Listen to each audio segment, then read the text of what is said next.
أعوذ بالله من الشيطان الرجيم بسم الله الرحمن الرحيم السلام علیکم۔ سید عبد المجید ندیم چینل میں آپ سب دوستوں کو خوش آمدید۔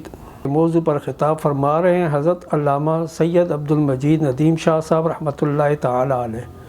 تو آئیے ہم سب مل کر حضرت شاہ صاحب کا یہ خوبصورت بیان سنتے ہیں۔ الحمد لله وحده والصلاة والسلام على من لا نبي بعده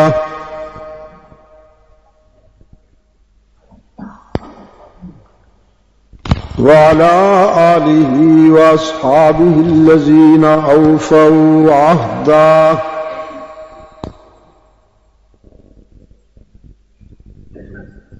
الذين هم مفاتيح الرحمة ومصابيح الغرر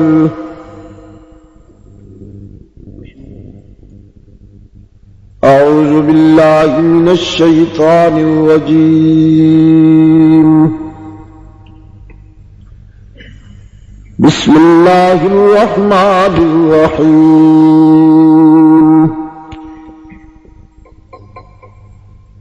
وإذ قال موسى لفتاه لا أبرح حتى أبلغ مجمع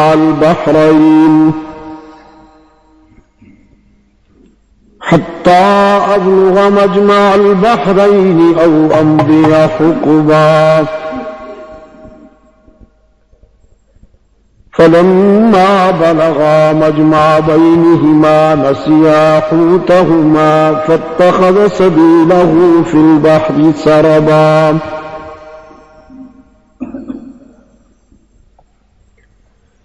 فلما جاوزا قال لفتاه آتنا غداءنا لقد لقينا من سفرنا هذا نصبا قال أرأيت إذ أوينا إلى الصخرة فإني نسيت الحوت وما أنسانيه إلا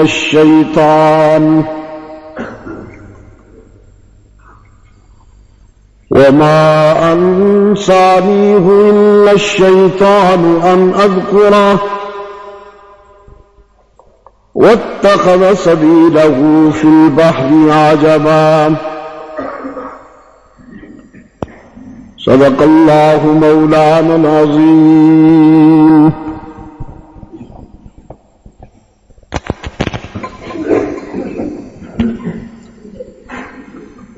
محترم بزرگوں اور عزیز دوستوں،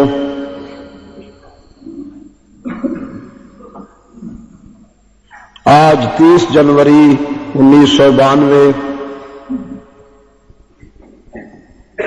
ہم یہاں سربلند پورہ پشاور سرحد پاکستان میں دعوت و تبلیغ کی نسبت سے جمع ہیں۔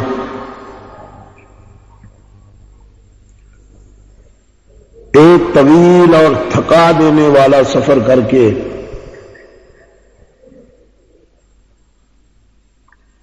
محض اللہ کے فضل و کرم اور اسی کی عطا کردہ توفیق کے ساتھ میں آپ کی خدمت میں پہنچ سکا ہوں۔ موسمی حالات کو دیکھ کر تو میں یہ سمجھا تھا کہ شاید میرا یہاں پہنچنا ممکن نہ ہو، لیکن کبھی ایسا ہوتا ہے کہ انسان محض بہانہ کرتا ہے اور حق تعالی ناممکن کو ممکن بنا دیتے ہیں۔ آج میں نے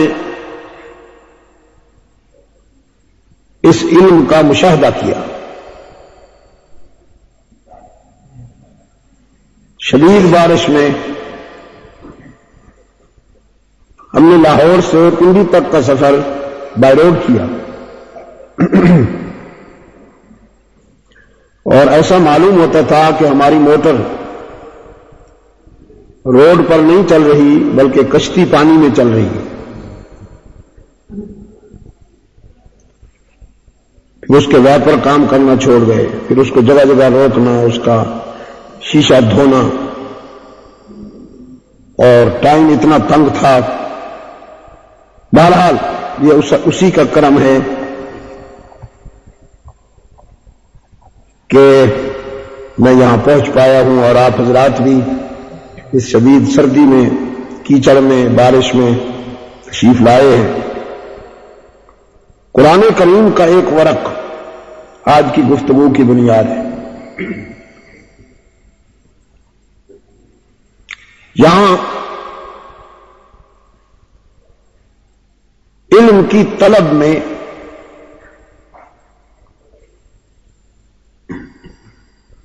ایک اخلاص کیش رفاقت کا تذکرہ ہوا ہے۔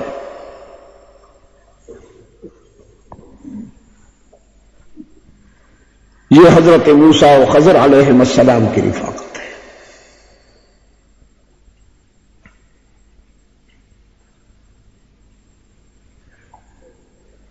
علم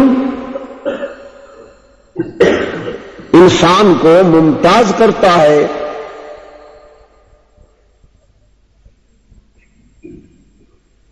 باقی تمام جانوروں میں،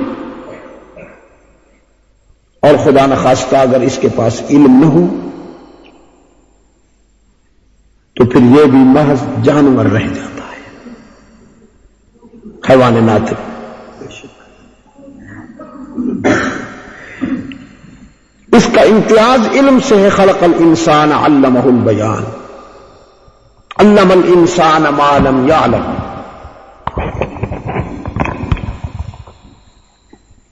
انبیاء علیہ السلام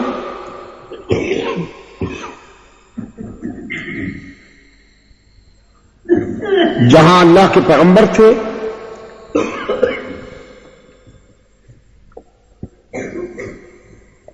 بہت بڑے داعی تھے،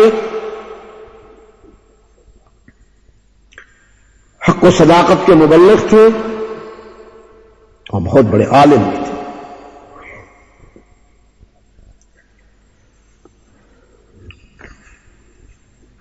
حضرت موسیٰ علیہ السلام کو حق تعالی نے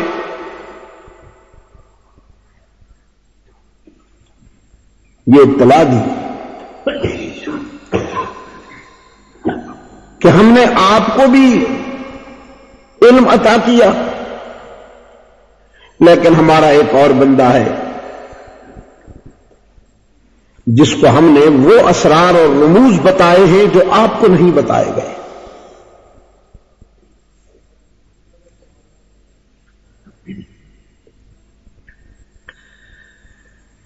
اب پیغمبر کا اخلاص دیکھیے، ہم تو کچھ نہ جاننے کے باوجود اپنے آپ کو سب کچھ جاننے والا سمجھتے ہیں، اور جو کچھ ہمارے پاس ہے اسی پر قناعت کیے ہوئے ہیں۔ اگر ہم یہ سنتے ہیں کہ کوئی اور عالم بھی ہے تو ہمارا نفس کہتا ہے ہوگا، ہم بھی کسی سے کم تو نہیں۔ لیکن حضرت موسیٰ علیہ السلام کا اخلاص دیکھیے، حق تعالی سے درخواست کرتے ہیں میں تیرے اس بندے سے ملنا چاہتا ہوں جس کو تو نے وہ راز بتائے ہیں، وہ اسرار بتائے ہیں جو مجھے نہیں بتائے گئے، میں اس سے ملنا چاہتا ہوں تاکہ میں وہ علم حاصل کروں اس سے۔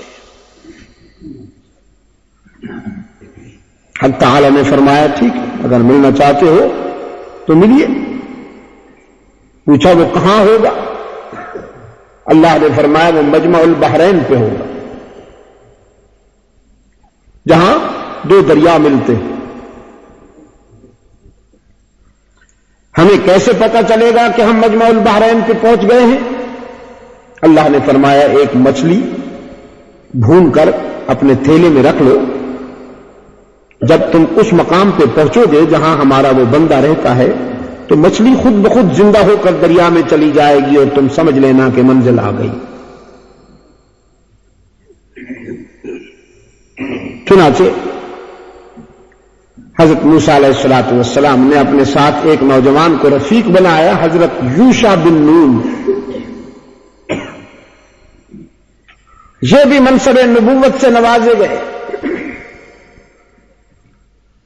اور انہیں پابند کیا کہ یہ تھیلا تم سنبھالو، اس میں مچھلی ہے، جہاں یہ مچھلی زندہ ہو کر تھیلے سے نکلے اور خود بخود پانی میں چلی جائے تم مجھے اسی وقت بتاؤ گے۔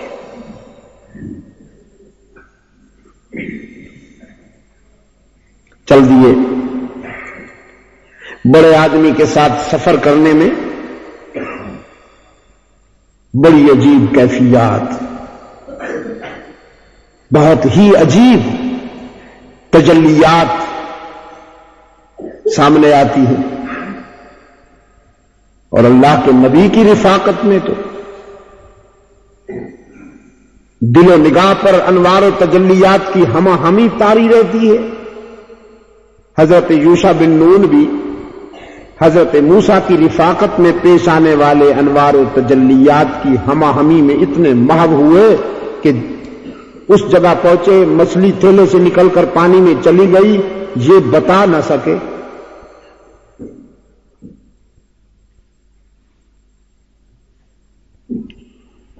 اگلی منزل کو روانگی ہو گئی۔ ایک منزل اور جانے کے بعد خود حضرت موسیٰ علیہ الصلوۃ والسلام نے پوچھا وہ مچھلی کیا ہوئی؟ عرض کیا وہ تو پچھلی منزل پہ چلی گئی تھی۔ فرمایا ذالک ما کنا نبغی، وہی تو ہماری منزل تھی، اسی کی تو تلاش میں ہم سفر کر رہے ہیں، تم نے بتایا ہی نہیں۔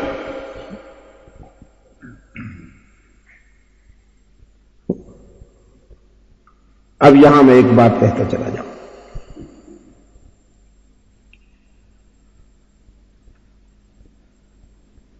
حضرت موسیٰ علیہ السلام کی رفاقت بھی بہت بڑی سعادت ہے، بہت بڑے آدمی ہیں، لیکن رحمت للعالمین کی رفاقت تو بہت بڑی سعادت ہے۔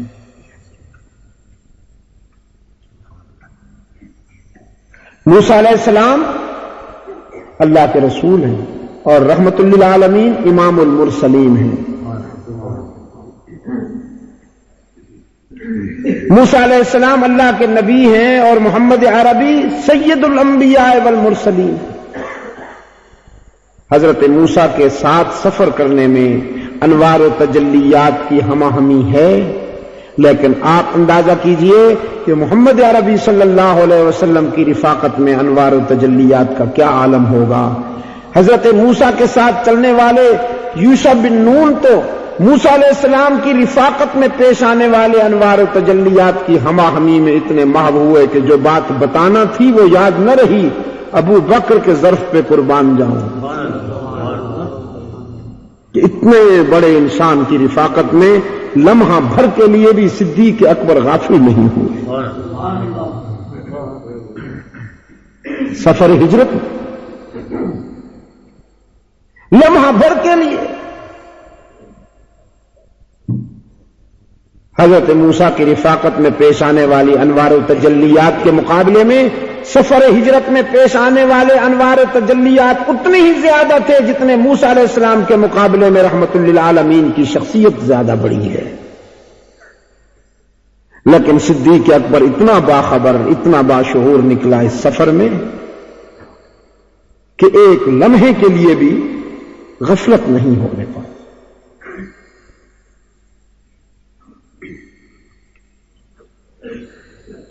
یہاں تک کہ جب محبوب کو اپنی گود میں سلائے بیٹھے تھے غار ثور میں،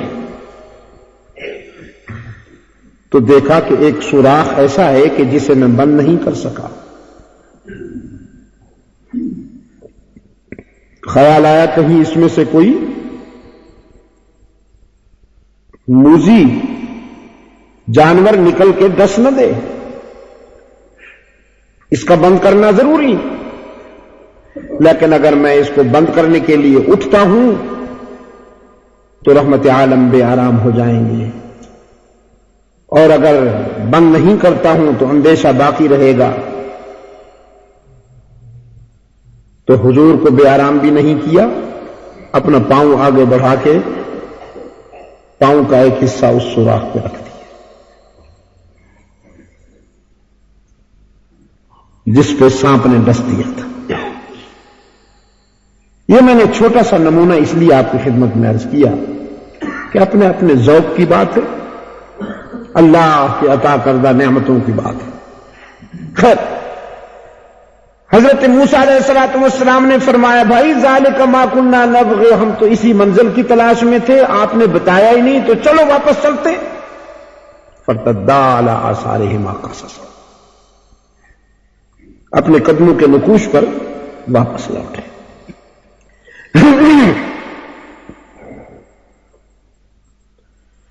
قرآن پاک نے فرمایا وجد عبدا من عبادنا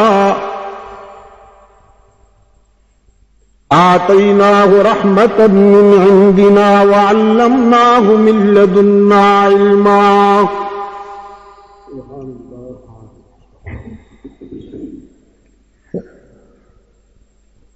فارتدا علی آثارہما قصصا، منزل علم کے دونوں مقدس مسافر واپس لوٹے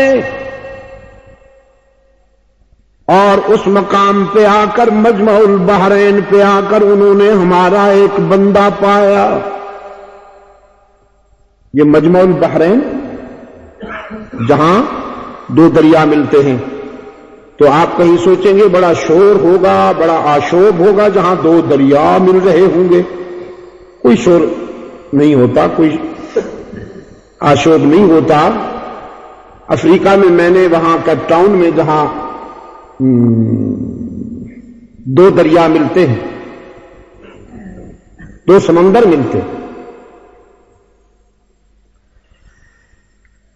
تو اونچی جگہ کھڑے ہو کے ہم نے جب دوربین سے وہ منظر دیکھا تو چونکہ دونوں سمندروں کے پانی کی رنگت مختلف تھی، جب وہ دو مختلف رنگتیں ملی تو ایک لکیر سی بن گئی دور تک، بس یہ دو دریا مل گئے تھے۔ وہاں پر آ پہنچے تو دیکھا کہ ایک اللہ کا بندہ دودھ کی طرح سفید بال، سفید لباس، ملیح چہرہ، آنکھوں میں بلا کی چمک اور جبین پہ اعتماد کی صبح تشریف رکھتے۔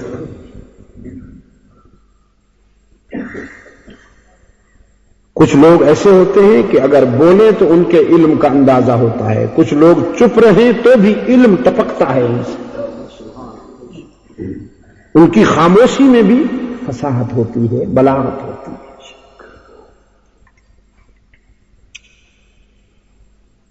اچھا، قرآن نے اس کو عبدم من عبادنا کہا ہے، حضرت خضر کو وجدا عبدم من عبادنا، نبی بھی نہیں کہا، رسول بھی نہیں کہا۔ جس پر علماء نے کہا ہے کہ یہ نبی نہیں تھا، نبی اللہ نہیں تھا، ولی اللہ تھا، حضرت خضر۔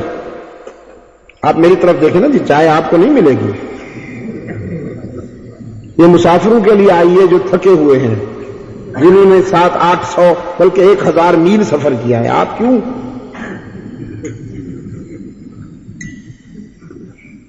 تو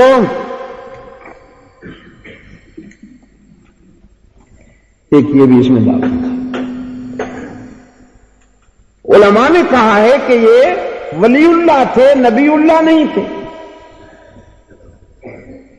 بعض علماء نے کہا کہ نہیں، وہ نبی اللہ تھے۔ ذاتی طور پر مجھے اس بات سے اتفاق ہے کہ وہ نبی اللہ تھے، اس لیے کہ اللہ کے رسول کا استاذ بن رہے ہیں، نبی کے استاذ بن رہے ہیں، تو کوئی معمولی آدمی تو نہیں ہو سکتا۔ پھر آگے چل کے جو کچھ انہوں نے کرنا ہے وہ نبی ہی کر سکتا ہے، جس کو بذریعہ وحی کہا جائے، حکم دیا جائے۔ یوں ہی معمولی الہام کے نتیجے میں یا خواب کے نتیجے میں اس طرح کے فیصلے نہیں ہوتے جو ابھی ہونے والے ہیں۔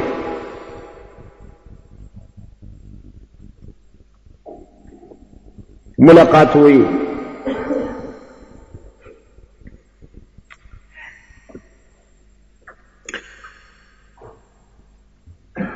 جناب خضر نے حضرت موسیٰ علیہ السلام کو خوش آمدید کہا،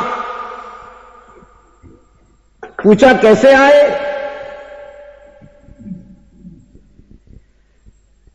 فرمایا هل اتبعك على ان تعلمني مما علمت رشدا،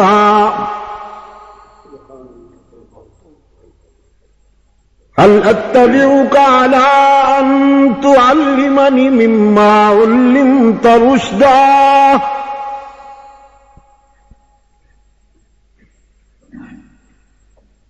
جناب موسیٰ نے عرض کیا اللہ نے آپ کو علم عطا کیا ہے نا،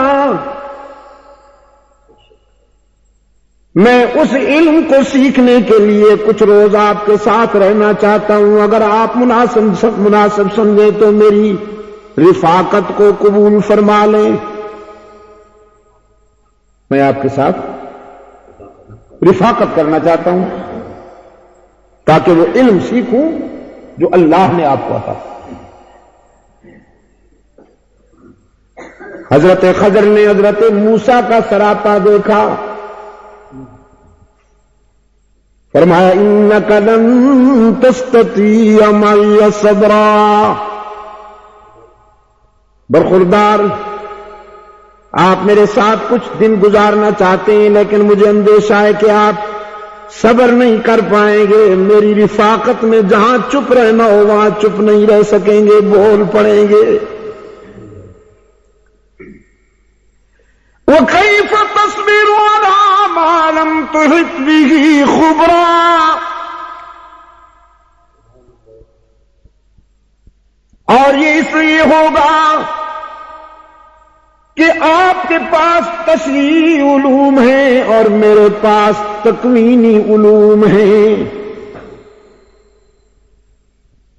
آپ کے پاس ہے علم شریعت، علم شریعت، کوئی چوری کرے تو ہاتھ کاٹ دو، کوئی قتل کرے تو بدلے میں قتل کر دو، کوئی بدکاری کرے تو سنسار کر دو الی آخرہ۔ آپ کے پاس ہیں تشریعی علوم اور میرے پاس ہیں تکوینی علوم۔ اب میں وہ بات کروں گا جو آپ کے علم میں قابل برداشت نہیں ہوگی، اور میں کہتا ہوں کہ آپ کو چپ رہنا ہوگا، لیکن جب آپ دیکھیں گے کہ یہ نہیں ہونا چاہیے تھا ہو رہا ہے تو پھر آپ چپ نہیں رہیں گے۔ لن تستطیع معی صبرا وَكَيْفَ تَصْبِرُ عَلَىٰ مَا لَمْ تُحِطْ بِهِ خُبْرًا قَالَ سَتَجِدُنِي إِن شَاءَ اللَّهُ صَابِرًا وَلَا أَعْصِي لَكَ أَمْرًا۔ جناب موسیٰ علیہ السلام نے عرض کیا انشاءاللہ مجھے آپ صابر پائیں گے، مگر انشاءاللہ میرے رب نے چاہا تو آپ مجھے صابر پائیں گے، میں آپ کی حکم عدولی نہیں کروں گا، کوشش کروں گا کہ آپ کی توقعات پہ پورا اتروں، لیکن میری یہ کوشش اس وقت کامیاب ہوگی اگر میرے اللہ نے چاہا۔ قال فإن اتبعتني فلا تسألني عن شيء حتى أحدث لك منه ذكرا۔ جناب خضر نے فرمایا اچھی بات ہے، اگر آپ نے میرے ساتھ چلنا ہے تو پھر کسی بات سے متعلق آپ نے مجھ سے پوچھنا نہیں، چاہے میں کچھ بھی کروں، یہاں تک کہ میں خود نہ بتا دوں۔ آپ نے کچھ نہیں بولنا، بس چپ رہنا ہے، دیکھتے رہنا ہے۔ قرآن کہتا ہے فانطلقا، دونوں چل پڑے۔ یہاں سے حضرت یوشع کا تذکرہ ختم۔ فانطلقا، اصل میں جی میں آج مجھے پابند کیا گیا، میرے لیڈر نے کہا آج بس قرآن ہوگا، تو آج قرآن صحیح۔ فانطلقا، آپ کا کیا خیال ہے قرآن بیان کیا جائے تو لوگ اکتا جاتے ہیں؟ بس تڑپنے پھڑکنے اور آستی میں چڑھانے سے ہی بات بنتی ہے۔ فانطلقا، دونوں مقدس مسافر چل دیے، حتی اذا رکبا فی السفینہ، یہاں تک کہ ایک ندی کو عبور کرنے کے لیے کشتی پہ بیٹھے۔ کشتی چلانے والے ملاح، محنت کش، مزدوری کرنے والے حلال خور، بڑا احترام کیا انہوں نے ان دونوں اللہ والوں کا۔ پہچان گئے حضرت خضر کو، اگرچہ موسیٰ علیہ السلام کو نہیں پہچانے، حضرت خضر کو پہچان گئے تو سمجھ گئے کہ جب یہ اللہ والا ہے تو اس کا ساتھی بھی اللہ والا ہوگا۔ بڑا احترام کیا، کرایہ بھی نہیں لیا، کشتی کا کرایہ بھی نہیں لیا۔ عین دریا کے وسط میں حضرت موسیٰ علیہ السلام دعائیں دے رہے ہیں ان نوجوانوں کو۔ ایک تو محنت کش ہیں، تعویذ گنڈا نہیں بیچتے، قوم کے نذرانوں پر نہیں پلتے، محنت مزدوری کر کے حلال کا رزق کماتے ہیں، اور پھر انہوں نے احترام بھی بڑا کیا، تکریم کی دونوں اللہ والوں کی۔ لیکن موسیٰ علیہ السلام نے دیکھا کہ خضر نے کڑھاڑا اٹھا لیا ہے اور کشتی توڑ رہے ہیں، کشتی توڑ رہے ہیں۔ قال اخرقتها لتغرق اهلها لقد جئت شيئا امرا۔ موسیٰ علیہ السلام نے فرمایا یہ کیا کرنے لگے ہیں آپ حضرت؟ حضرت کشتی توڑ رہے ہیں آپ، غرق کرنا ہے ہمیں کیا؟ ان بیچاروں نے اتنا احترام کیا، کرایہ بھی نہیں لیا، اور آپ ان کی کشتی توڑ رہے ہیں تو ہم غرق ہو جائیں گے۔ جناب خضر نے فرمایا الم اقل انک لن تستطیع معی صبرا، کیا میں نے کہا نہیں تھا کہ آپ چپ نہ رہیں گے؟ بولے نہ پھر۔ حضرت موسیٰ علیہ السلام نے فرمایا لا تؤاخذنی بما نسیت ولا ترہقنی من امری عسرا۔ بات ہی ایسی ہو گئی تھی، کیسے چپ رہتا میں؟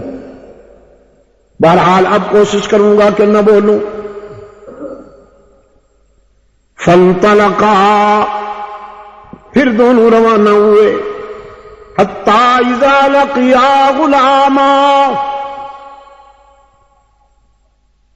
جہاں تک کہ ایک بستی میں آئے وہاں پر ایک بچہ ملا، دیکھنے میں بڑا خوبصورت بچہ، سفید چمڑی، موٹی آنکھیں، موزوں سمارٹ باڈی، موزوں آساب، چمکیلے دانت، گھریالے بال، متوازن جسم، بڑا پرکشش بچہ ملا۔ قرآن کہتا ہے فقتلہ، حضرت خضر نے خنجر نکالا اور اسے قتل کر دیا۔ جناب موسیٰ علیہ السلام تو کانپ گئے۔ قال اقتلت نفسا زکیۃ بغیر نفس لقد جئت شیئا نکرا۔ واہ حضرت واہ، معصوم کی جان لے لی آپ نے، اس نے کیا بگاڑا تھا آپ کا؟ بچے کو قتل کر دیا آپ نے، یا رب تو عجیب بات کی آپ نے. قال لم اقل لك انك لن تستطيع معي صبرا. جناب خضر نے فرمایا دیکھا پھر آپ بول پڑے. حضرت موسیٰ علیہ السلام نے فرمایا ان سألتك عن شيء بعدها فلا تصاحبني قد بلغت من لدني عذرا. ایک موقع اور دے دیجئے. ایک اگر اب بھی میں بولوں تو پھر آپ بے شک مجھے جدا کر دیجئے گا, میری اور آپ کی راہیں جدا ہو جائیں گی. ایک موقع اور دیجئے. قرآن کہتا ہے فانطلقا, پھر چل پڑے. حتی اذا اتیا اہل قریہ, یہاں تک کہ ایک بستی میں آئے. اتنا طویل سفر کیا, تپتے ہوئے صحرا میں, ویرانے میں, اڑتی ہوئی گرم گرم ریت میں, تیز و تند گرم لو کے تھپیڑوں کا سامنا کرتے ہوئے بستی میں آئے. خیال تھا جیسے کشتی والوں نے احترام کیا تھا بستی والے بھی احترام کریں گے, لیکن بستی والے اتنے بے دیدے نکلے. نہ کسی نے مصافحہ کیا, نہ کسی نے خیریت پوچھی, نہ کسی نے بیٹھنے کو کہا. استطعما اہلہا, بالآخر انہوں نے زبان سے کہہ دیا کچھ کھلاؤ گے بھی صحیح کہ نہیں. بستی والوں نے کہا ہم جلے ہوئے ہیں اللہ والوں کے, تشریف لے جائیے. کوئی کمیونسٹ قسم کے, دریا قسم کے بدبخت, نہ انہوں نے کچھ کھانے کو دیا, نہ رہنے کے لیے کوئی مکان دیا, نہ مصافحہ کیا, نہ خوش آمدید کہا. بڑا غصہ آیا حضرت موسیٰ علیہ السلام کو. جی چاہا ان کی طبیعت ٹھیک کر دوں, لیکن پھر خیال آیا آخری موقع ہے بس اب تو. صبر کیا. بستی سے نکلنے لگے تو حضرت خضر نے دیکھا ایک دیوار پرانی سی جھکی ہوئی ہے, بالکل گرنے والی ہے. چادر اتار کے رکھ دی. تیار ہو کر فرمانے لگے حضرت موسیٰ علیہ السلام سے پانی بھر بھر کے لاؤ, گارا بناؤ, یہ دیوار بنانی ہے. موسیٰ علیہ السلام نے فرمایا یا رب, وہ ہمیں سلام نہیں کرتے, کھانے کو نہیں پوچھتے, اب ہم ان کی پرانی دیواریں بناتے پھریں. ہماری زندگی کا یہی مصرف ہے کہ اب ہم اسی کام کے رہ گئے. لیکن پھر خیال آیا اگر میں نے کچھ کہا تو یہ مجھے جدا کر دیں گے, آخری موقع ہے. بس بل کھا کے رہ گئے, لیکن صبر کیا. گارا بنایا, دیوار بنائی, اور جس کیفیت میں بنائی وہ تو پھر کوئی حضرت موسیٰ علیہ السلام کے دل سے پوچھے کہ کس طرح بنائی, لیکن بنا دی. جب دیوار بنا چکے تو جانے لگے. حضرت موسیٰ علیہ السلام نے آگے آ کے عرض کیا حضرت محسوس نہ فرمائیے, لئن شئت لاتخذت علیہ اجرا, محسوس نہ فرمائیے گا یہ جو ہم نے دیوار بنائی ہے اگر آپ مناسب سمجھیں تو تھوڑی سی ان بستی والوں سے مزدوری تو لے لیں تاکہ کچھ کھانے پینے کے لیے پیسے دو ہو جائے.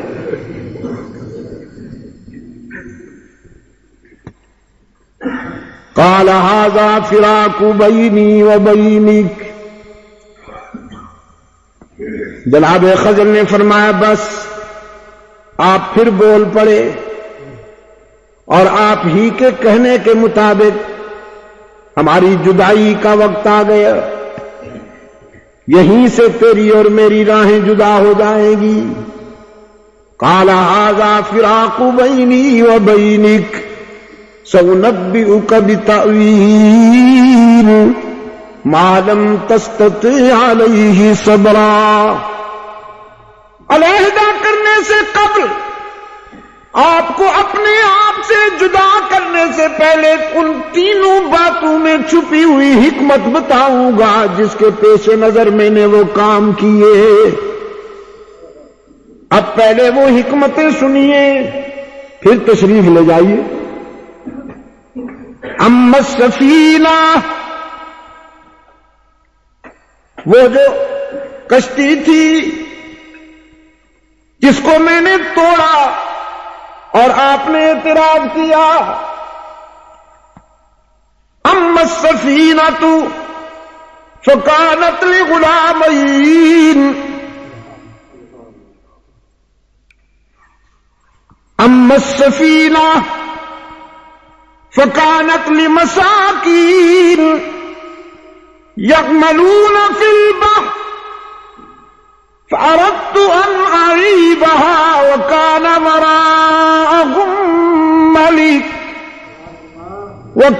وراءهم ملك يأخذ كل سفينة غصبا. وہ کشتی حلال خور نوجوانوں کی تھی.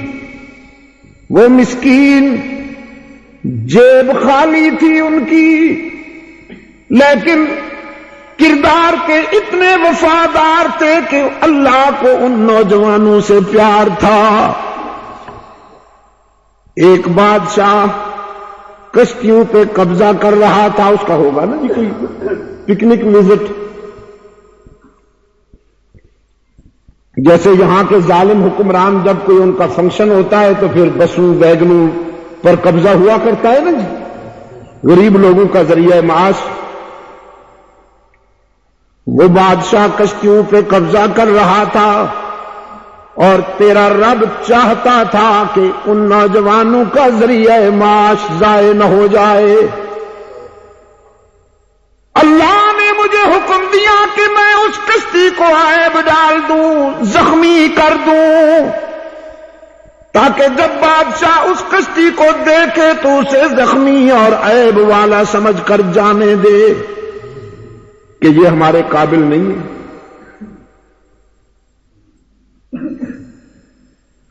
اس لیے میں نے اسے معیوب کیا، زخمی کیا. وَأَمَّا الْغُلَامُ فَكَانَ أَبَوَاهُ مُؤْمِنَيْنِ، اور وہ جو لڑکا میں نے قتل کیا وہ مومن ماں باپ کا بیٹا تھا. یہ غور سے سنیے گا، مومن ماں باپ کا بیٹا تھا. اس کا باپ بھی اللہ کا وفادار، اس کی ماں بھی اللہ کی وفادار اور موحدہ. لیکن اس لڑکے نے بڑا بن کے، بڑا ہو کے مشرک بننا تھا اور بد کردار بننا تھا. اس کی بد کرداری کی وجہ سے اس کے نیک نام ماں باپ بھی بدنام ہو جاتے ہیں، اور تیرے رب کو یہ منظور نہیں تھا کہ وہ نیک نام بدنام ہو جائے. ان کی نیک نامی کو بچانے کے لیے اللہ نے مجھے حکم دیا کہ اس لڑکے کو قتل کر دو تاکہ ایذا سے پہلے موذی مارا جائے. ہوتا ہے نا جی، ہر بیٹا اللہ کی نعمت نہیں ہوتا. وہ اولاد اللہ کی نعمت ہوتی ہے کہ جس کے فکر اور کردار کے نتیجے میں والدین نیک نام ہو جائیں، اس کی اپنی عاقبت بھی سنور جائے. ورنہ کچھ ایسے بیٹے بھی ہوتے ہیں، کچھ ایسی اولاد بھی ہوتی ہے کہ بڑے ہو کر ان کی جوانی کے کرتوت دیکھ کر ماں باپ کہتے ہیں اے کاش کہ تو پیدا ہوتے ہی مر جاتا، ہمیں پتا ہوتا کہ تو نے ایسا بننا ہے تو ہم اسی وقت تیرا گلا دبا دیتے.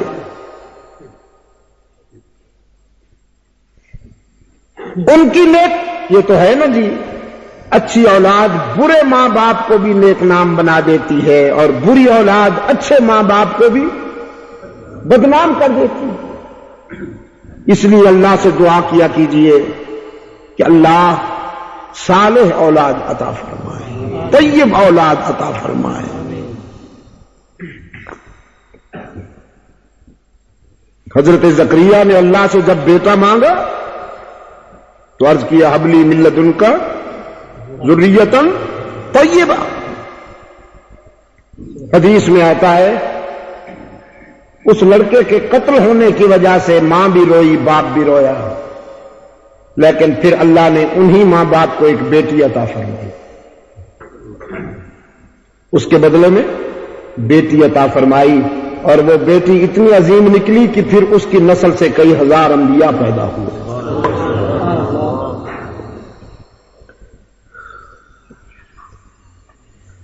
فرمایا وَأَمَّا الْجِدَارُ، یہ تو لڑکے کی بات ہو گئی نا۔ وَأَمَّا الْجِدَارُ فَكَانَ لِغُلَامَيْنِ يَتِيمَيْنِ فِي الْمَدِينَةِ، اور وہ جو دیوار ہم نے بنائی وہ دو یتیم بچوں کی ملکیت تھی، ان کے گھر کی دیوار تھی۔ وَكَانَ أَبُوهُمَا صَالِحًا، اور ان دونوں کا باپ اللہ کا وفادار بندہ تھا،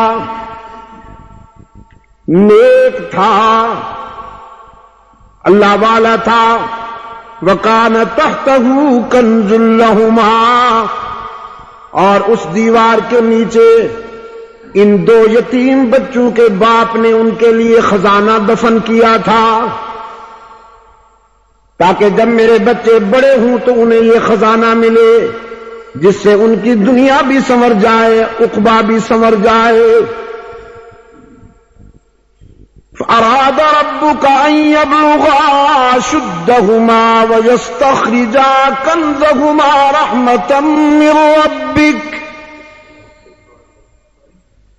اور تیرے رب کی مرضی یہ تھی کہ وہ خزانہ ضائع نہ ہو۔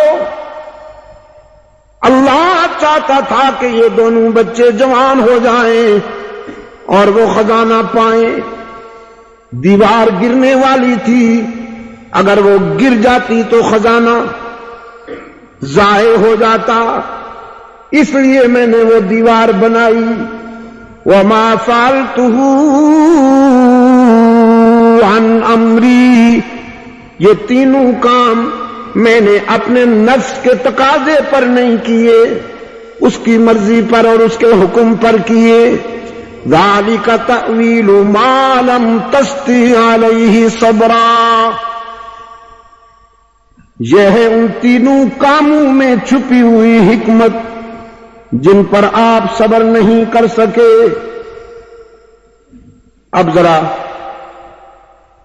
میں آپ کو یہ بتاؤں کہ وہ خزانہ کیا تھا،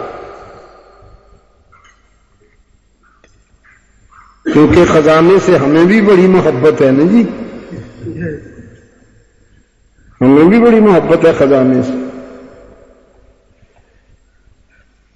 وَأَمَّا الْجِدَارُ فَكَانَ لِغُلَامَيْنِ يَتِيمَيْنِ فِي الْمَدِينَةِ وَكَانَ تَحْتَهُ كَنْزٌ لَهُمَا وَكَانَ أَبُوهُمَا صَالِحًا فَأَرَادَ رَبُّكَ أَن يَبْلُغَا أَشُدَّهُمَا وَيَسْتَخْرِجَا كَنْزَهُمَا رَحْمَةً مِّن رَّبِّكَ۔ بعض حضرات کہتے ہیں وہ خزانہ سونا چاندی تھا، بعض حضرات کہتے ہیں وہ ہیرے جواہرات تھے، لیکن میں نے دیکھا کہ اہل نظر، اہل تقوی سونے چاندی اور ہیرے جواہرات کو جمع نہیں کیا کرتے، اس لیے کہ ان سے دنیا اور آخرت کیا سنورے گی، یہ تو فتنے ہیں فتنے۔ من جنات وعیون وزروع ونخل، ایسے بہت سے لوگ گزرے جنہوں نے جاگیریں بنائی، جائیدادیں بنائی، محلات تعمیر کیے، سونے کی اینٹیں جمع کی، لیکن پھر وہ یہ سب کچھ چھوڑ چھاڑ کر مر کھپ گئے، چلے گئے۔ آج ان کے بنائے ہوئے محلات میں کتے بھونکتے ہیں، گدھے نظر آتے ہیں۔ نوشیروان کے در پہ لکھا تھا بآب زر، نوشیروان کے در پہ لکھا تھا بآب زر، اس منزل غریب کے ساکن کہاں گئے؟ وَكَانَ تَحْتَهُ كَنْزٌ لَهُمَا، اس دیوار کے نیچے ان کے متقی باپ نے، اللہ کے وفادار بندے نے اپنے بیٹوں کے لیے جو خزانہ جمع کیا، دفن کیا، وہ کاغذ کا ایک ٹکڑا تھا جس پہ لکھا تھا لا تشرک باللہ،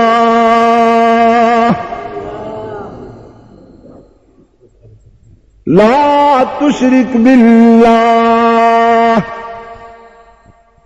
یہی وہ خزانہ ہے جو سیدنا لقمان نے اپنے بیٹے کے لیے جمع کیا اور موت کے وقت بیٹے کو بلایا، فرمایا لخت جگر، ہر باپ اپنی اولاد کے لیے کچھ نہ کچھ جمع کرتا ہے، تو میں نے بھی تیرے لیے جمع کیا۔ وَإِذْ قَالَ لُقْمَانُ لِابْنِهِ وَهُوَ يَعِظُهُ يَا بُنَيَّ لَا تُشْرِكْ بِاللَّهِ إِنَّ الشِّرْكَ لَظُلْمٌ عَظِيمٌ۔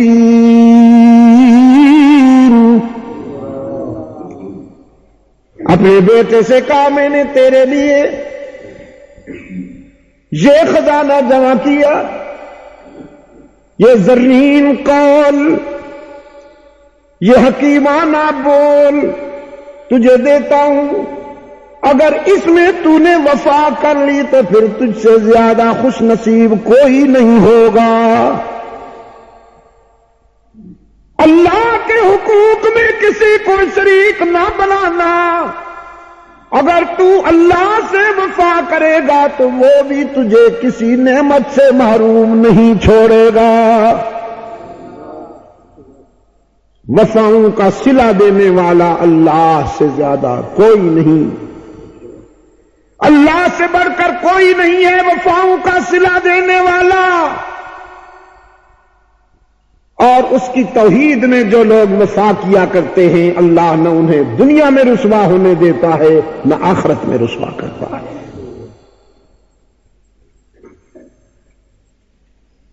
قرآن پاک نے فرمایا ام کنتم شہداء اذ حضر یعقوب الموت اذ قال لبنیہ ما تعبدون اذ قال لبنیہ ما تعبدون من بعدی قالوا نعبد الہک۔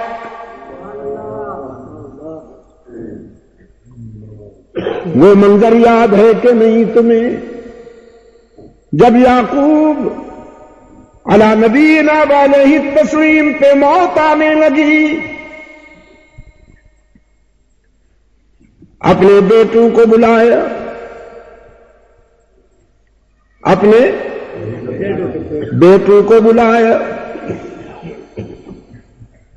فرمانے لگے میں نے دنیاوی زندگی میں تمہیں ایک سبق پڑھایا، ایک تعلیم دی، آج چاہتا ہوں دنیا چھوڑنے سے پہلے معلوم کروں میرا وہ سبق تمہیں یاد ہے یا بھول گئے۔ ما تعبدون من بعدی، یہ نہیں فرمایا فلاں فلاں علاقے میں میرے مرید رہتے ہیں، میں بھی ہر سال جایا کرتا تھا نذرانہ وصول کرنے کے لیے، تم بھی جایا کرنا بیٹا، کسی سال ناغا نہ ہونے دینا، ورنہ پھر اگلے سال جاؤ گے تو نہیں ملے گا۔ پوچھتے ہیں ما تعبدون من بعدی، میرے بعد کس کی عبادت کرو گے؟ بتاؤ تمہارا معبود کون ہے؟ تمہاری جبین کی عاجزیوں کے لیے سچا مسجود کون ہے؟ کس کی عبادت کرو گے؟ کس کے سجدے کرو گے؟ مشکلات میں کس سے مدد مانگو گے؟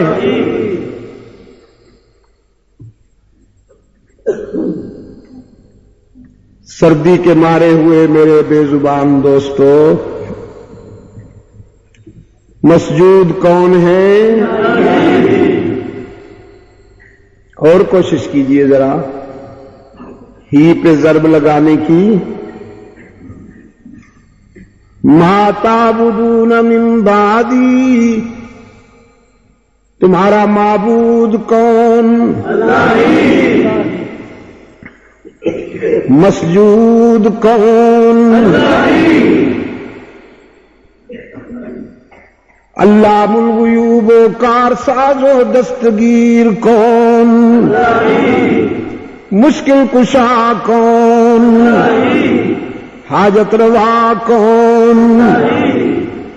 ہر وقت ہر جگہ ہر کسی کی دعا و پکار کو سننے والا کون؟ وہ کون ہے جس نے خود دعوت دی، جس نے خود دعوت دی ادعونی استجب لکم، مجھے پکارا کرو میں تمہاری دعا و پکار سننے کے لیے تیار ہوں۔ ان الذین یستکبرون عن عبادتی، جو مجھے پکارنے میں تکبر کرتے ہیں، میری عبادت سے تکبر کرتے ہیں، سیدخلون جہنم داخرین، ذلیل ہو کر جہنم میں جائیں گے، فطرت انہیں گھسیٹ کر جہنم رسید کرے گی۔ ادعونی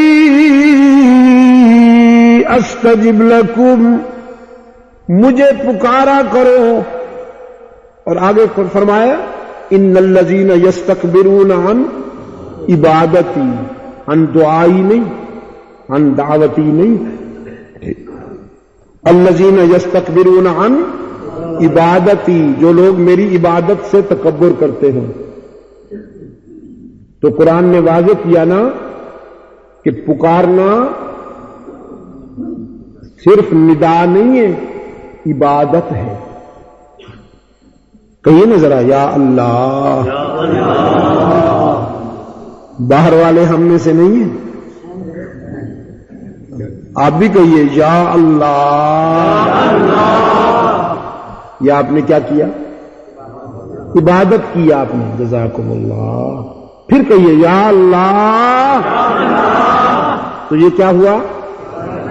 عبادت ہوئی۔ اور یا علی مدد، یہ کیا ہوا؟ یہ شرک ہوا، یہ شرک ہوا۔ جس لہجے میں آپ نے اللہ کو پکارا، اس کے حکم کے مطابق ادعونی، یا اللہ کہنا عبادت ہے، تو اب اللہ کے بغیر اس انداز میں اس کے کسی ولی نبی رسول کو بلانا پکارنا شرک ہے۔ یا ابو بکر کہنا، یا ابا بکر کہنا شرک ہوگا، یا فاروق اعظم۔ کہیں کوئی یہ نہ سمجھے نا جی کہ یا علی کہنا تو یہ شرک کہہ رہے ہیں، لیکن اگر کوئی یا فاروق اعظم کہے تو وہ ٹھیک ہے، نہیں، یہ بھی شرک ہے۔ اور یا رسول اللہ کہنا، جس لہجے میں آپ نے اللہ کو پکارا ہے، اس تصور سے اگر آپ رسول کو پکاریں گے، صحابی کو پکاریں گے، ولی کو پکاریں گے تو شرک ہوگا۔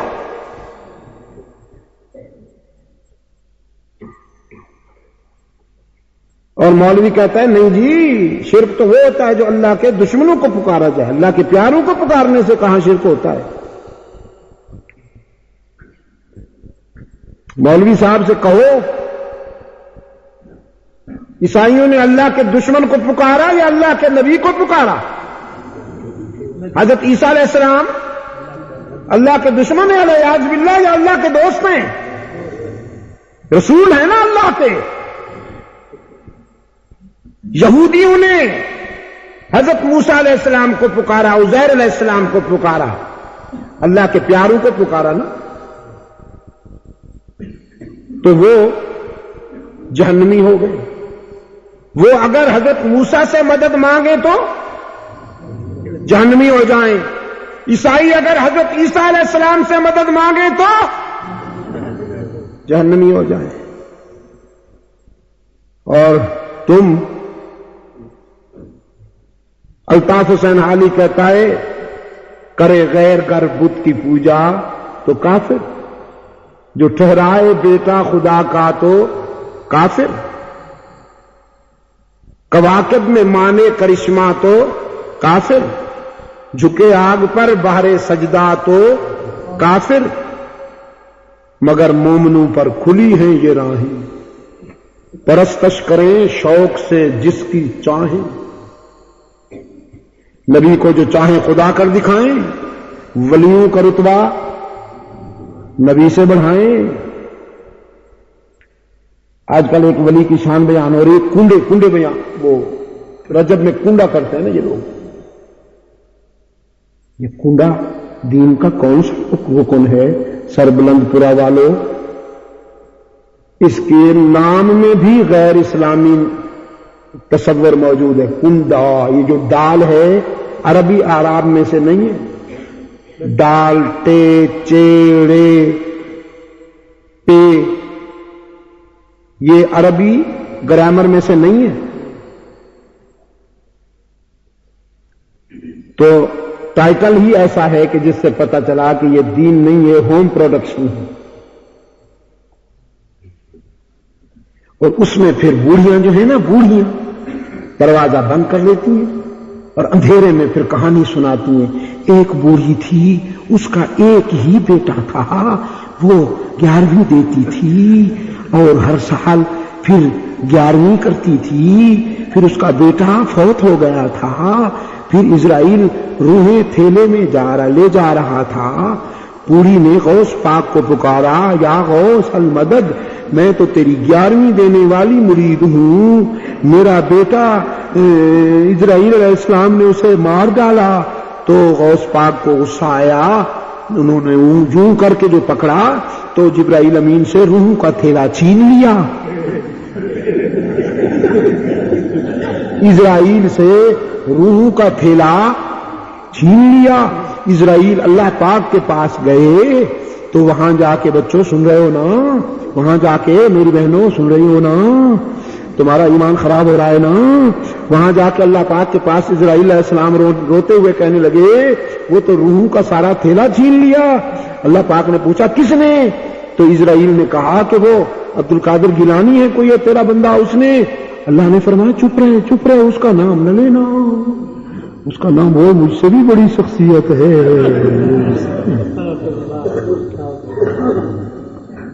اور یہ جو کنڈے ہیں نا جی، یہ جو کنڈے ہیں اصل میں ایک تو ان کے ذریعے شرک پھیلایا جاتا ہے، شرک کے جراثیم پھیلا جاتے ہیں، اور اس کے پیچھے جو روح ہے وہ یہ ہے کہ حضرت معاویہ رضی اللہ تعالیٰ عنہ کا انتقال ہوا رجب کے مہینے میں۔ رجب کے مہینے میں حضرت معاویہ رضی اللہ تعالیٰ عنہ کا انتقال ہوا۔ اگر زندگی رہی تو کل جمعہ کے اجتماع میں ہم انشاءاللہ اس عنوان پر، اس ہدف پر تھوڑی سی بات چیت کریں گے۔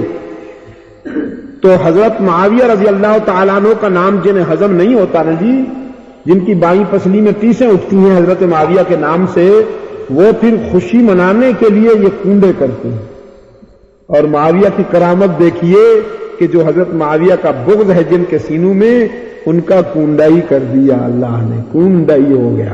اور آپ کو پتہ نہیں کہ کنڈے کی اصطلاح کس کے لیے بولی جاتی ہے؟ وہ ایک آدمی نے بھٹا لگایا اور بھٹے کی اینٹیں بنوائیں، بارش آئی ساری اینٹیں گیلی ہو گئی، ناکارہ ہو گئی۔ اس نے پھر بنوائیں، پھر بارش آئی ساری اینٹیں ناکارہ ہو گئی۔ 1.5 لاکھ روپے یا 2 لاکھ روپے اس نے بھٹے پر لگائے تھے، وہ سارے کے سارے اسی طرح ختم ہو گئے۔ اس کے دوست نے پوچھا تیرے بزنس کا کیا ہوا، وہ کاروبار کا کیا ہوا؟ کہنے لگا جی بس اس کا تو کنڈا ہی ہو گیا۔ یہ یوپی میں کنڈا ہونا اس تصور پہ بولا جاتا ہے۔ تو جن سینوں میں حضرت معاویہ کا بغض ہے ان کا تو بس کنڈا ہی ہو گیا۔ دنیا کا کنڈا تو ہم دیکھ رہے ہیں، اب آخرت کا کنڈا بھی دیکھیں گے انشاءاللہ۔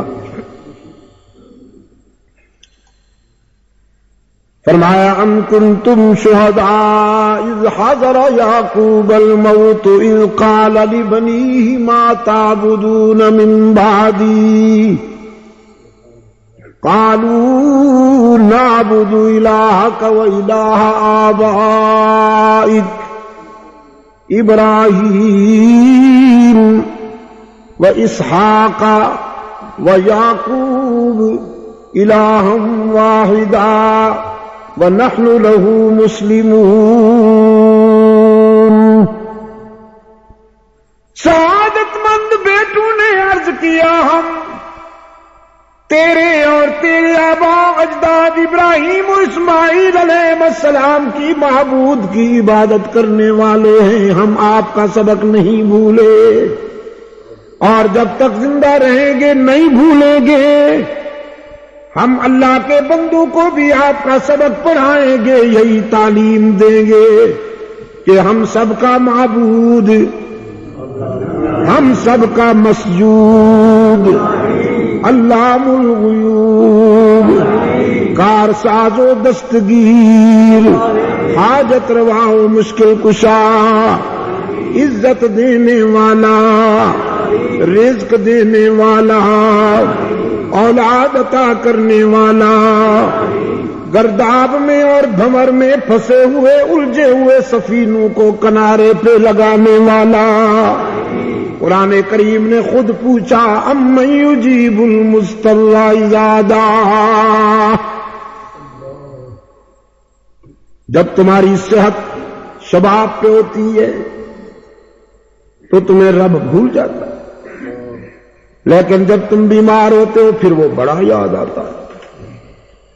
جب تمہارے اکاؤنٹ میں پیسے بہت زیادہ ہوں تو پھر رب بھول جاتا ہے، لیکن جب جیب خالی ہو جائے تو پھر بڑا یاد آتا ہے۔ طالب علم کو ویسے دیکھیے، کالج میں جا رہا ہے، یونیورسٹی میں جا رہا ہے تو کارٹون بنا ہوا، بال عجیب بنائے ہوئے، مونچھیں عجیب بنائی ہوئی، بال بیٹم پینٹ لگائی ہوئی، ٹائی سجائی ہوئی، اور اگر پتلون پینٹ نہیں ہے، وہ ٹائی وغیرہ نہیں ہے، شلوار قمیص ہے تو وہ بھی ایک خاص انداز کی، یوں اکڑ اکڑ کے یوں تکبر کے ساتھ جا رہا ہے کہ جیسے۔ لیکن جب امتحانات کا وقت قریب آتا ہے پھر ہاتھ میں تسبیح ہوتی ہے، آنکھیں نیچی ہوتی ہیں، سر پہ ٹوپی ہوتی ہے اور سب سے پہلے آ کے پہلی صف میں بیٹھتا ہے، بڑے خلوص کے ساتھ دعائیں مانگتا ہے، بڑی حضور قلب کے ساتھ عاجزی کے ساتھ دعائیں مانگتا ہے۔ مولوی صاحب دعا ختم کر کے چلے جاتے ہیں لیکن میرے نوجوان کی دعا جاری رہتی ہے۔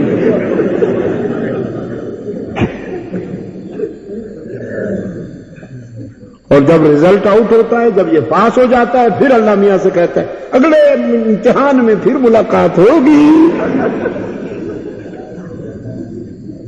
کیسی عجیب فطرت ہے نا انسان کی، کیسی عجیب۔ اذا مسہ الشر جزوعا واذا مسہ الخیر منوعا۔ حضرت امام اعظم ابو حنیفہ رحمۃ اللہ علیہ کی خدمت میں ایک آدمی آیا، کہنے لگا امام صاحب میں نے ایک جگہ سونا جمع کیا تھا، ہیرے اور جواہرات، اب وہ جگہ مجھے بھول گئی ہے.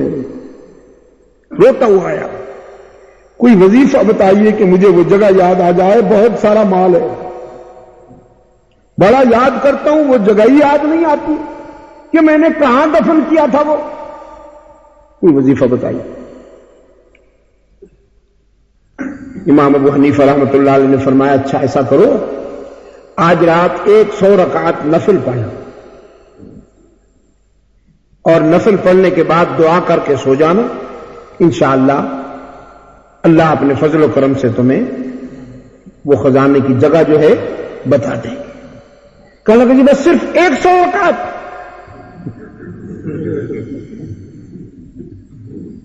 جب مطلب ہو نا جی انسان کو, تو یہ 1000 بھی پڑھنے کے لیے تیار ہے. صرف 100. حضرت امام صاحب نے فرمایا نماز پڑھا کرتے تھے. یہ نہیں ہم تو گناہگار آدمی ہیں جی, دنیا دار آدمی ہیں جی, لیکن آج تو بہرحال آپ جتنی کہیں گے ہم اتنی پڑھ لیں گے انشاءاللہ العزیز. امام صاحب نے فرمایا بس تم 100 رکعت پڑھ لو, پھر انشاءاللہ سوچیں گے دیکھیں گے.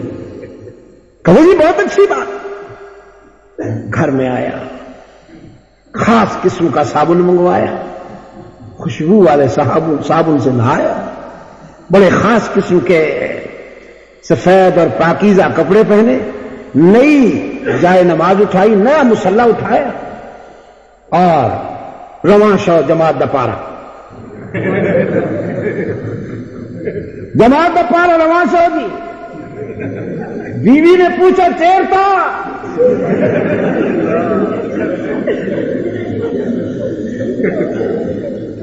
کہتا ہے جی بس اللہ کی دی ہوئی توفیق سے میں اب نمازی ہو گیا ہوں, نماز پڑھنے جا رہا ہوں.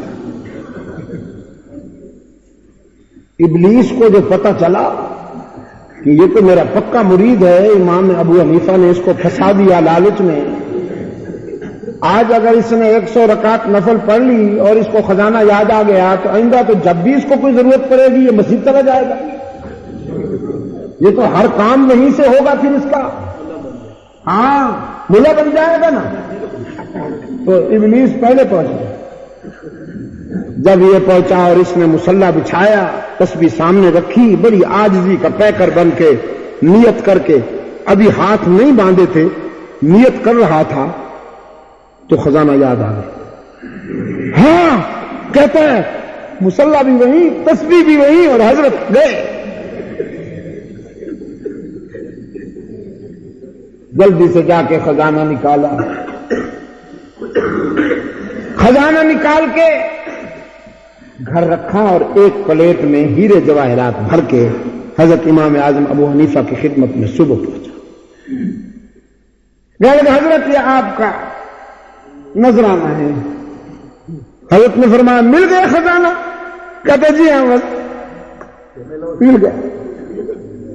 مل گیا جی, آپ کی مہربانی جی, دیر مہربانی جی. امام صاحب نے فرمایا نفلیں پوری پڑھ لی تھی؟ وہ کہتا ہے جی اس کی تو ضرورت ہی نہیں پڑی, وہ تو اللہ اکبر, وہ تو ابھی میں نے شروع کرنا ہی چاہا تھا نا, تو پھر مجھے یاد آ گیا. میں نے سوچا پھر اگر میں نفلیں پڑھتا رہوں تو کہیں بھول گیا. امام اعظم ابو حنیفہ رحمۃ اللہ علیہ نے فرمایا کم بختہ, اب یہ نذرانہ جا کے اپنے پیر مسٹر شیطان کو پیش کر. اس نے تجھے نوافل نہیں پڑھنے دیے کہ اگر تمہیں یہ مزہ آ گیا, اس گھر کی آشنائی کی لذت اگر تجھے نصیب ہو گئی, تو پھر تو دن کو بھی یہی ملے گا اور رات کو بھی یہی ملے گا. اس نے تجھے اللہ کے حضور حاضر نہ ہونے دیا. اذا مسہ الشر جزوعا واذا مسہ الخیر منوعا. انسان کی فطرت ہے.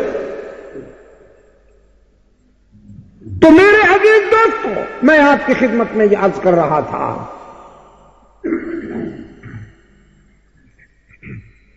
جناب یعقوب علیہ السلام نے بھی اپنی اولاد کے لیے یہی خزانہ جمع کیا. کون سا خزانہ؟ علم توحید کا خزانہ. حضرت لقمان نے بھی اپنی اولاد کے لیے یہی خزانہ جمع کیا, علم توحید کا خزانہ. اور ان بچوں کے لیے وکانا تختہ کنز لہما، یہی خزانہ جمع تھا۔ میں کہا کرتا ہوں اگر وہ سونا چاندی اور ہیرے جواہرات ہوتے تو دیوار گر بھی جاتی، پھر بھی وہ بھاری ہوتے ہیں، زمین کے اندر پڑے رہتے نا، لیکن یہ کاغذ تھا نا، دیوار گرتی تو یہ اڑ جاتا، ضائع ہو جاتا۔ حضرت علی رضی اللہ تعالی عنہ کا قول ہے، فرماتے ہیں ہم اللہ کی اس تقسیم پر بڑے خوش ہیں، اللہ کی اس تقسیم پر ہم بڑے راضی ہیں کہ اس نے کچھ لوگوں کو مال اور دولت دی، ہمیں اس نے علم عطا کیا۔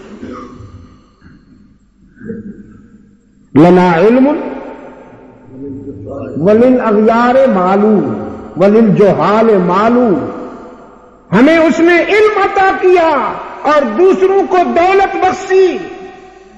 فإن المال یفنی عن قریب، یہ جو دولت ہے اس کو چور بھی لوٹ سکتا ہے، آگ بھی جلا سکتی ہے، پانی بھی بہا سکتا ہے، لیکن یہ جو علم ہے نہ اسے چور لوٹ سکتا ہے، نہ آگ جلا سکتی ہے، نہ پانی بہا سکتا ہے۔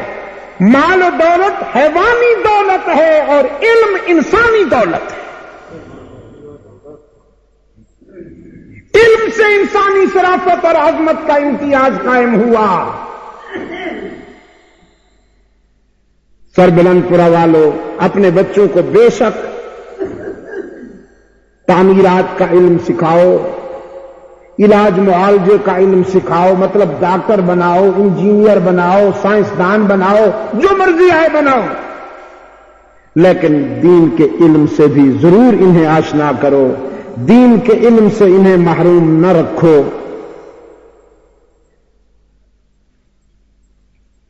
اگر یہ ڈاکٹر اور انجینئر بن جائیں گے، سائنسدان بن جائیں گے، پیٹ پال لیں گے، لیکن عقیدے کا تحفظ نہ کر سکیں گے، اور پھر تیرے لیے بھی موت کے بعد حال یہ ہوگا ڈاکٹر صاحب کا، انجینئر صاحب کا اور سائنسدان صاحب کا، کہ تیری قبر پہ آ کے خاموشی اختیار کرے گا 5 منٹ کی۔ خبر لگتی ہے نا اخبار میں، فلاں صاحب کی قبر پہ 5 منٹ کی خاموشی اختیار کی گئی۔ میں نے کہا جاہل کے بچوں کو جب اور آتا کچھ نہیں، خاموش ہو کے نہ کھڑے رہیں تو اور کیا کریں؟ خاموش اس لیے کھڑے رہتے ہیں کہ آتا ہی کچھ نہیں جاہلوں۔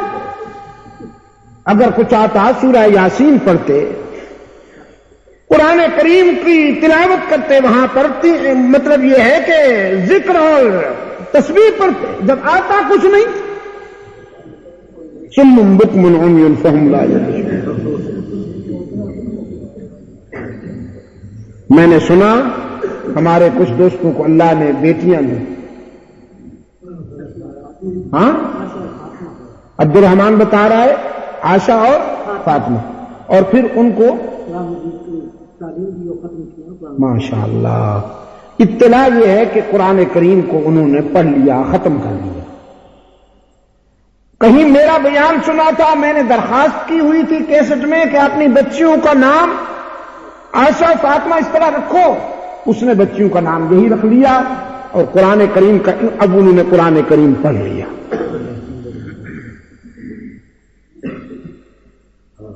سرحد کے غیور مسلمانوں، آپ سے ہی مجھے کوئی توقع ہے خیر،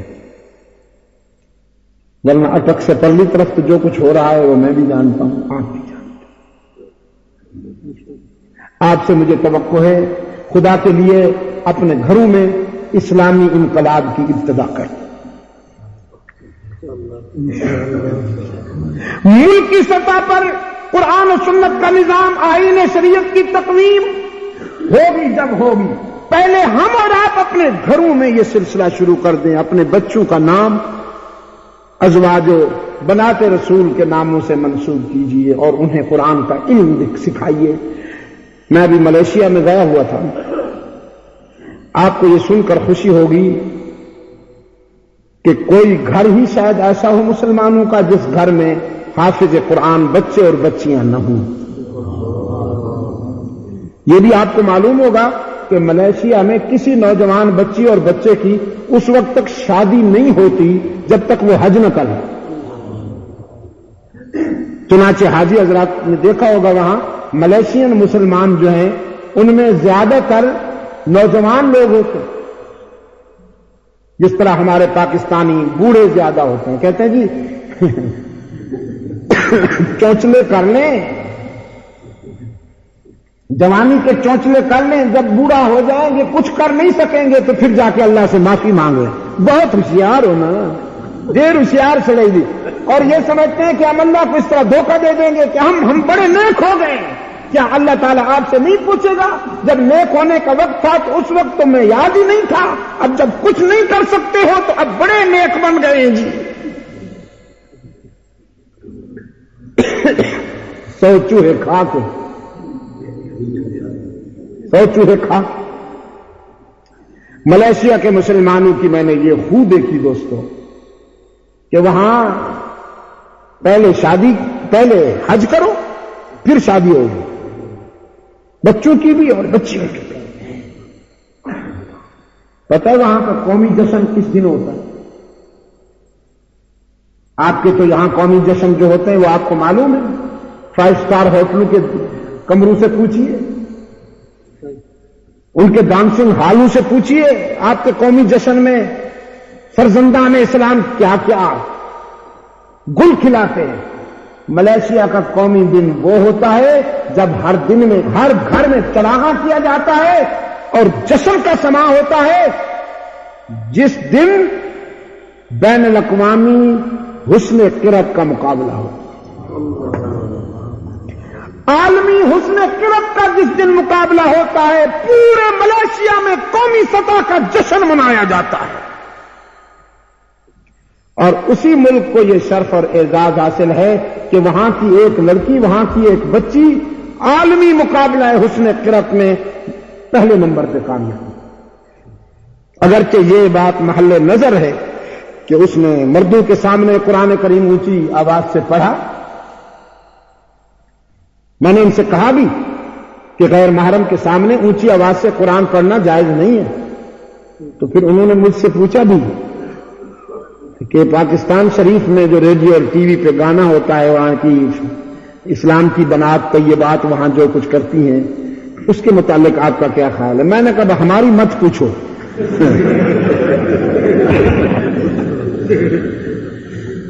ہماری بات چھوڑو تم. اب میں انہیں کیا بتاؤں کہ ریڈیو ٹی وی پر کون لوگ بیٹھے ہوئے ہیں اور یہ پالیسیاں بنانے والے کون ہیں. لیکن میں نے ان سے کہا کہ میں نے یہاں آ کر تمہارے اندر جو خوبیاں دیکھی، تمہارے اندر جو میں نے دین دیکھا ہے، میں نے جو تمہارے اندر اخلاص دیکھا ہے، اس کے پیش نظر آپ سے کہہ رہا ہوں.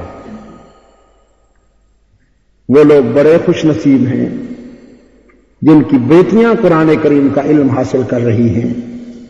اللہ تعالی ہمیں بھی توفیق دے، باقی مسلمانوں کو بھی اللہ تعالی توفیق دے کہ وہ اس سلسلے کو آگے بڑھائیں اور اپنے گھر میں قال اللہ اور قال رسول کے چراغ روشن کریں. اسی روشنی سے ہی ہمارے سارے اندھیرے دور ہو سکتے ہیں.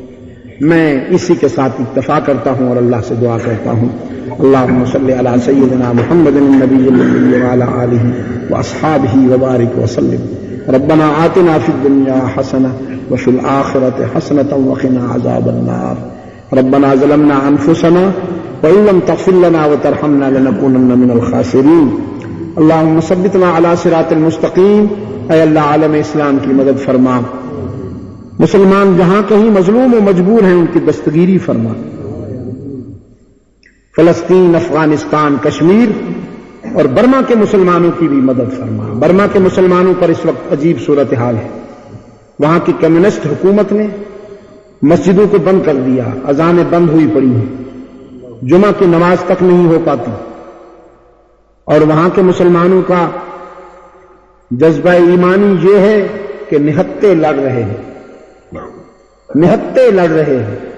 جو مناظر دیکھ کے آیا ہوں، اے کاش کہ میں وہ بیان کر سکتا ہوں. مجھے اس سلسلے میں جو حکمت ہے اس کے پیش نظر چپ رہنا ضروری ہے. بہرحال میں نے بڑا عجیب جذبہ دیکھا ان مسلمانوں میں. سمندر کے سینے پہ بغیر کسی وسائل کے اور اسباب کے یوں ہی سمندر کے سینے پر محض جذبہ ایمانی کی قوت سے وہ نہتے ٹکرا رہے ہیں کمیونسٹوں سے اور داریہ لوگوں سے. اللہ تعالیٰ ان کی مدد فرمائے. تمام بیماروں کو اللہ شفائے کاملہ عطا فرمائے. تمام دینی مشاغل اور دینی تاریخوں کو اپنے فضل و کرم سے آئے اللہ کامیابی نصیب فرما. مجلس تحفظ حقوق اہل سنت و جماعت جو اس وقت اپنی بساط کے مطابق پوری دنیا میں قرآن و سنت کا پیغام پہنچا رہی ہے، الحمدللہ یہ جو جماعت ثانی گزرا ہے مجھ تک جو رپورٹیں پہنچی ہیں یورپ کے مختلف ممالک میں، انگلینڈ میں، کینیڈا میں، امریکہ میں، فرانس میں، اسی طرح سے افریقی ممالک میں زامبیا، آپ کا یہ زمبابوے، ساؤتھ افریقہ، ادھر ماریشس، بنگلہ دیش، انڈیا اور اس قسم کے دوسری ممالک میں بھی حضرت صدیق اکبر رضی اللہ تعالیٰ عنہ کے یوم وفات کو ملحوظ رکھتے ہوئے صدیق اکبر سیمینار بھی رکھے، جماعت کے زیر اہتمام مباحثے ہوئے، طلباء میں مقابلے ہوئے، ان میں انعامات تقسیم کیے گئے اور صدیق اکبر کانفرنسیں ترتیب دی گئیں. اسی طرح سے رمضان مبارک میں ہم فتح مکہ کانفرنس، نزول قرآن کانفرنس ہیں، ام المومنین سید عائشہ صدیقہ کی یاد میں، سیدنا علی المرتضیٰ کی یاد میں ہم کانفرنسیں رکھتے ہیں. یہ ایک ایسا فکری عمل ہے جو اللہ کے فضل و کرم کے ساتھ جاری ہے، اللہ تعالیٰ قبول فرمائے. یہاں پر پشاور کی حد تک نئے انتخابات ہوئے، مجھے یہ سن کر خوشی ہوئی کہ ہمارے مولانا محمد حنیف صاحب نے یہ ذمہ داری قبول کر لی ہے. ہمارے ہاں اہل وہ ہوتا ہے جسے عہدے کی تمنا نہ ہو. آپ سمجھے کہ نہیں؟ یہ جو امیدوار بن کر ہم آتے ہیں آپ کے پاس صوبائی اسمبلی کے لیے اور قومی اسمبلی کے لیے، یہ بہرحال مغربی جمہوریت کے نظام کے تحت حالات کی وجہ سے ہم اس طرح کرتے ہیں. دینی قیادت میں یہ بات ہمیشہ ملحوظ رکھی جاتی ہے کہ اہل وہ ہے جسے اس عہدے کی اور منصب کی تمنا نہ ہو.